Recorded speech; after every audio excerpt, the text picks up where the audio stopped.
First of all, this is an enormously difficult topic. There are many difficult, tragic situations facing mothers, fathers and children every day that causes enormous stress and strain on their lives. And our approach to these families, I believe, our friends, our relations, our neighbours, should be founded on compassion. We need to ensure that every support necessary is found to help these families.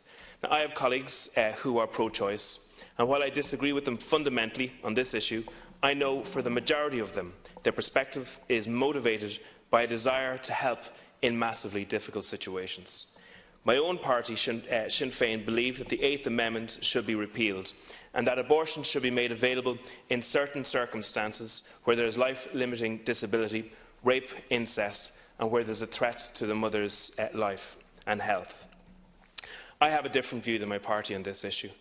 Over 100 years ago, through the proclamation, Republicans from all around the country set forth a progressive view of a new independent Ireland. And at the heart of that proclamation was the objective to cherish all the children of the nation equally. And this objective is also at the heart of my viewpoint. And I believe that the 8th Amendment is the most important human rights debate of our generation. In the upcoming referendum, each citizen is being asked an extremely serious question, one that will radically change the nature of who we are as a people and our core values. First of all, the life of the mother in all cases must be protected. At committee stage in 2013 of the abortion bill, I asked the masters of the maternity hospitals who were present, were they aware of any mother who lost their life due to the 8th Amendment? They all said no. And I would not support any law, be it in the Constitution or anywhere else, that did not guarantee the life of the mother. It's important also to note when we discuss this that Ireland actually has one of the best records on maternal mortality in the world, better than many countries where abortion is provided. Now, for me, the unborn child is a living, individual human being. She is the weakest and most vulnerable of all human life. She has no voice, but currently within the Constitution, she is protected by the 8th Amendment. Now, human life is the most valuable thing that we have. Without it, you, me, or the unborn child has absolutely nothing. What's at stake in the forthcoming referendum is the existence, the lives, and the potentials of tens of thousands of individuals for the next 50 years. Now, every human being, by definition, should be entitled to human rights. Human rights, by definition, are universal. If you withdraw a human right from a sector of humanity, it is no longer a human right, but it is a sectoral right. In Britain, 1 in 5 pregnancies end in abortion, and since abortion was legalised in Britain, there have been nearly 9 million abortions. It's estimated that already this year, internationally, there have been 2 million abortions. To most people in Ireland, these are frightening figures. Ireland's story is radically different. Firstly, the abortion rate in Ireland, even if you take into consideration the abortion pill, is at a 30-year low at the moment. 1 in 20 pregnancies in Ireland end in abortion. In Britain, it's 4 in 20. So, if you bring in the British culture and the British law into this country, 3 out of 20 pregnancies that would be reaching full term in this country would no longer reach full term. And over generations, that's hundreds of thousands of lives saved by the 8th Amendment. Now, one of the major difficulties I have with abortion is how it affects minorities. If you're from a minority sector of society, you are far more likely to be negatively affected by abortion. Last year, I met with Karen Gaffney. Karen has a disability herself, and she spoke eloquently about her real fear that people with her condition would almost be, in her words, eradicated before birth. Today, I spoke with Anne Traynor, a mother of a child with a disability, and she told me her fears with regards the upcoming referendum and what it would mean for children like her own. Around the world, there are organisations such as Don't Screen Us Out. Now, think about that for a second. These are people with disabilities setting up organisations to ask us not to screen them out of society. That's an incredible thing that will happen in our generation. In countries that have removed the right to life, there are shocking rates of abortion amongst people with disabilities. In some cases, 90% of children who are diagnosed with a disability while in the womb are aborted.